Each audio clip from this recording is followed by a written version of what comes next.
Hello everyone. Welcome to our presentation. Let me start by saying just a few words about us. I am Tejan Dulara and we are undergraduate from Department of Decision Science. Before moving to the today's topic, I would like to introduce my colleagues. If this is the ship, she is our captain. I would like to introduce to you the captain of our ship and leader of our team, Sandali Tarumini. Also, I would like to introduce the other members of our team, Sanduni, Shanuka, Yomashi, Duvindu, and Maliti. Okay, let me share my screen now.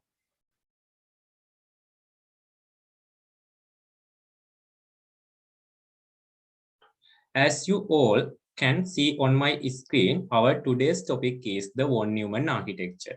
By the end of this discussion, you can get basic idea about this computer structure. Let's move on to the next slide.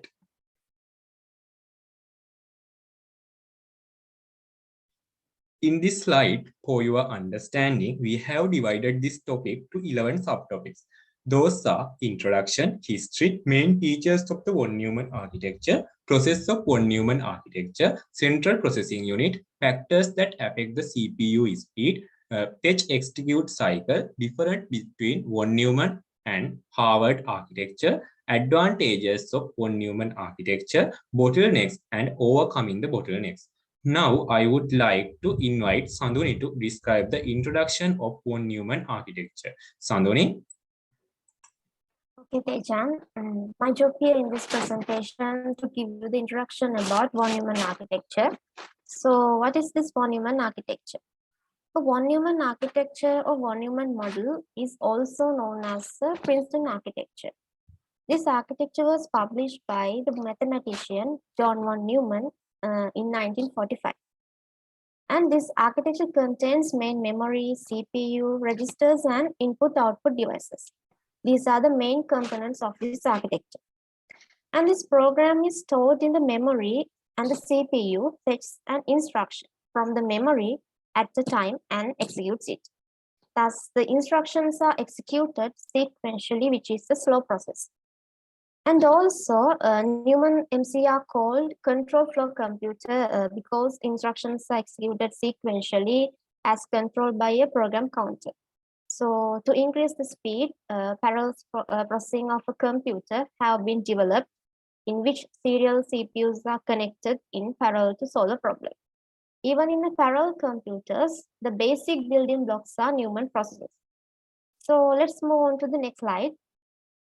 Actually, the von Neumann architecture is a design model for a stored program digital computer, and that uses a processing unit and a single storage structure to hold both instructions and data. And it's named after mathematician and early computer scientist John von Neumann. Such a computer implements a universal Turing machine and a common referential model of specifying sequential architecture in contrast with parallel architectures. And one shared memory for instruction and data with one data bus and one address bus between processors and memory. In this model, instructions and data have to be fetched in sequential order, which is known as von Neumann bottleneck, by limiting the operation bandwidth. And also, it's designed simpler than that the Harvard architecture, and it is mostly used to interface to external memory.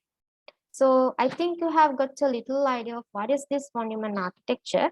So I over to Yomashi to explain the history of von Neumann architecture. Yomashi, it's your turn. Thank you, Sandhini. Now I am going to discuss the history of von Neumann architecture. In 1945, John von Neumann, a mathematician and a computer scientist, introduced a new concept that could be used for the computer. It called as the von Neumann architecture. Its basic idea was that without making any physical changes to a computer, one computer should perform a variety of tasks with the help of the programs stored in it. This concept is still used in most computers produced today. When it comes to stored program concept, it was the basic idea of von Neumann architecture. It stored programs instructions in binary number format in an electronic memory device. So that instructions could be modified by the computer as determined by intermediate computational result. So it could be reprogrammable. Now let's move on to the next slide. When it comes to fixed program concept, the earliest computing machines had fixed programs. Some very simple computers still use this design either for simplicity or training purposes. For example, we can take a calculator.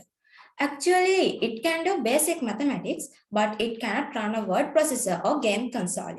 When changing the program of a fixed program machine, it requires rewriting, restructuring, or redesigning features. The earliest computers were not so much programmed as designed for a particular task. However, with the proposal of stored program concept, this changed.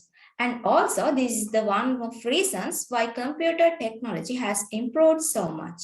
Now, I would like to invite Shankar to conduct the next part of this presentation. Okay, Umasi. Now I would like to come to the next part of our presentation. It is the main features of von Neumann's architecture. So we can identify mainly there are 5 features of von Neumann architecture. The first one is control unit. The control unit is done by collecting the input and output orders and managing the processor's sequential execution of each. The second feature is the memory unit. When it comes to the modern computers, store information and instruction in RAM. So current computers use von Neumann architecture. And the third feature is input and output process. At this unit, the user is connected with hardware and the register stores the values that are supplied to the hardware. The fourth feature is arithmetic logic unit. This unit is very important for computers because the arithmetic operation like addition, multiplication, division, subtraction, and comparison of value greater than, less than, or equal to are all done here. But due to the shared bus system, it needs to wait for the values and due to which it remains ideal. The final one is common bus system. The bus system used to identify the locations of memory servers as the system's means of transferring data and instructions. Now I would like to invite Maliti to conduct the next part of this presentation. Okay, Shankar, let's talk about process of von Neumann architecture. So let's see the architecture. First, input comes in and stored in the memory. The input comes the command and ready to process, and the process fetches the command from memory. There is 2 parts in the process. First one is control unit and second one is ALU, arithmetic logic unit. The role of CPU is the manage the commands and input output, and ALUs work to perform mathematical functions. After processing complete, the control unit stored the result in memory and display the output. So this is the working of von Neumann architecture. Okay, I would like to invite Tejan to describe the control processing unit. Tejan, it's your turn. Okay, Maliti. I will now explain what a central processing unit is. Central processing unit represents the activity of neuron in the brain as a model. All data processing is done on this CPU. The central processing unit contains 4 specialized circuits. First one is cache memory, second one is register, third one is arithmetic logic unit, fourth one is control unit. Cache memory. It is the second fastest cache in CPU. It contains the following: a set of sequential operational instruction, data used, intermediate result, and frequently used values. Registers memory, a past memory circuits in the CPU. It contains the following: instruction that work, data used, numbering instruction, and frequently used values. The following is the bit size used to keep the value of the register variable: 8-bit register, 32-bit register, and 64-bit register. Arithmetic logic unit. The instruction given by the registered are executed by ALU. Here, mathematical operations, logical operations, comparison operations are performed. Control unit. This control unit controls the overall operations of the CPU and the input-output when the data processing is executed. In processing, data, instruction, output, and process management are performed. Okay, let's move on to the next slide.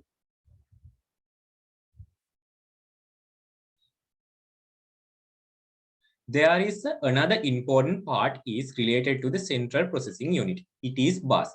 Bus is the specialized circuits used to carry data in computer systems. There are three major bus types: data bus, address bus, control bus. Data bus.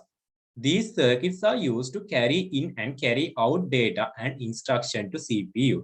Conjunction can be created because it is transmitted in two directions at once. Address bus. This is used to transfer memory address from the CPU.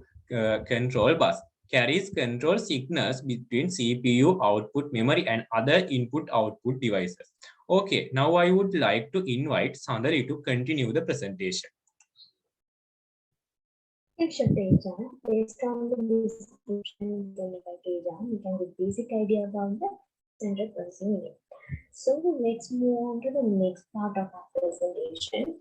As we all know, the speed of the computer depends on CPU speed. These are the factors that affect the CPU speed: clock speed, cost, and also cache memory. Clock speed means the speed at which instructions can be executed by the processor. If the CPU has a higher clock speed, it can execute instructions faster. Cores.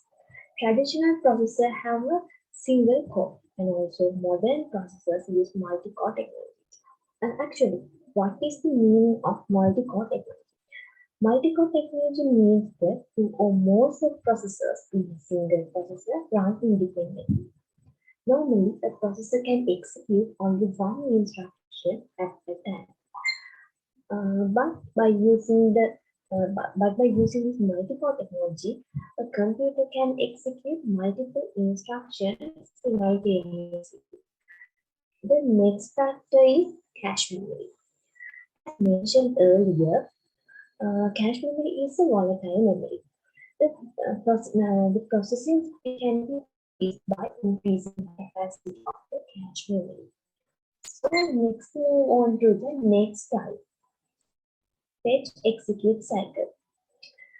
From computer boot up until shutdown, the CPU continuously goes through this cycle.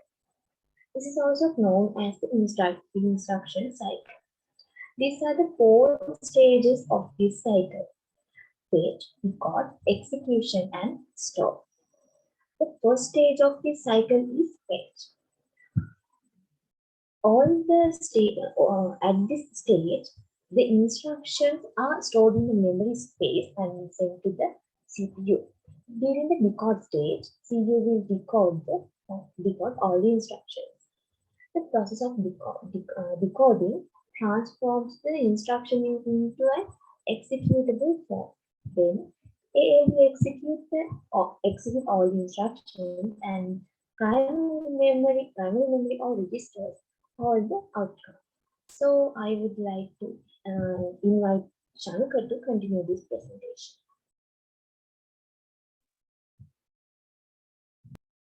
Okay, Sandali. In that section, I would like to discuss the difference between von Neumann and Harvard architecture.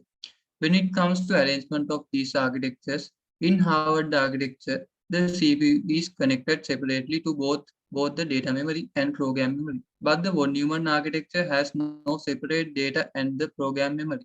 So the CPU is given a single memory connection.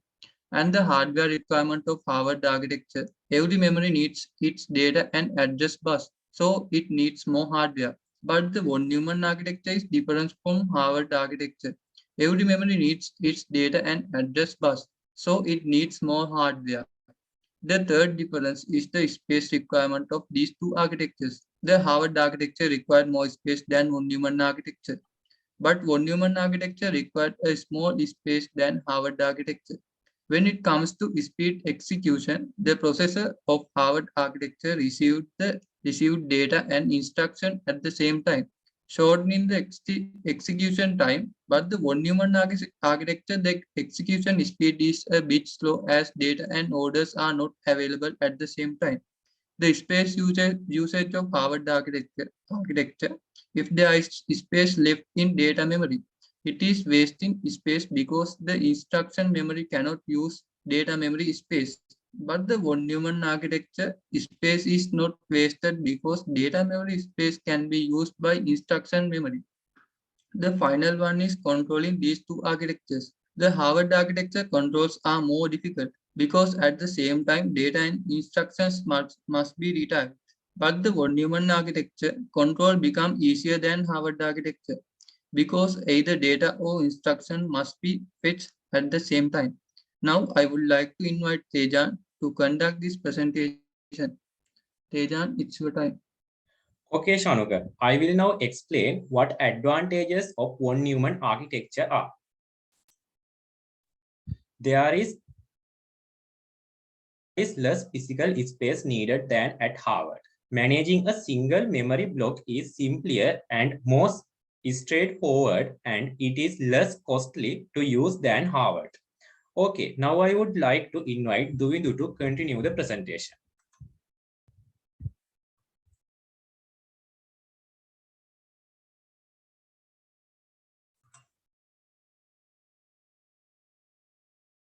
Okay, Teja. Now I am going to discuss about bottlenecks of the von Neumann architecture. As the first 2 points, the shares bus between the program memory and the data memory leads to the von Neumann bottleneck. The limited data transfer rate between the central processing unit and memory compared to the amount of memory. Because of the single bus can only access one of two classes of memory at a time, the data transfer rate is lower than the rate at which the CPU can work. This seriously limits the effective processing speed when the CPU is required to perform minimal processing on a large amount of data. The CPU is continually forced to wait for needed data to move off from memory. With each new generation of CPUs, the bottleneck has gotten worse since CPU speed and memory capacity have grown far more quickly than the data transfer rate between them. Memory leaks. Memory leaks means some problematic programs don't release memory after they are done using it, which might lead to the computer crashing due to a lack of memory. And also, in one Neumann architecture, a malfunctioning program may overwrite another one in memory, resulting in a crash. Let's move on to the next slide.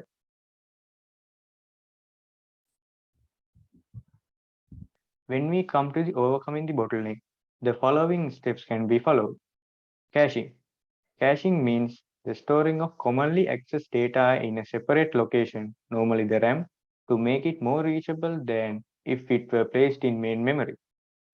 Prefetching, which means placing some data in cache before it is needed to speed up access in the case of a request. Third thing is multithreading. Multithreading means handling several requests in separate threads at the same time. Another one is RAM bus, which means a memory subsystem composed of RAM, RAM controller, and the bus linking RAM to the microprocessor and computer devices that utilize it. And new types of RAMs, DDR, SDRAM, for example, can potentially double output by activating output on both rising and falling edges of the system clock rather than just the rising edge. Finally, processing in memory, which means on a single microchip, it integrates a processor and memory. As an additional point, the problem can also be sidestepped somewhat by using parallel computing, using, for example, the non-uniform memory access architecture. This approach is commonly employed by supercomputers. Now I would like to invite Tejan to conduct the next part of the presentation.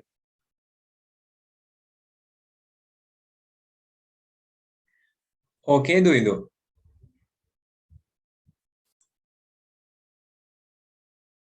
I think that our presentation is really informative to you all. Finally, we would like to express our graduate for Mr. Manisha Caldera for giving us such a great opportunity to sharpen our knowledge and our skills. And also, I would like to thank our team members for supporting to do this presentation. Shall we wind up the presentation now? Thank you everyone for staying with us. Goodbye and have a nice day.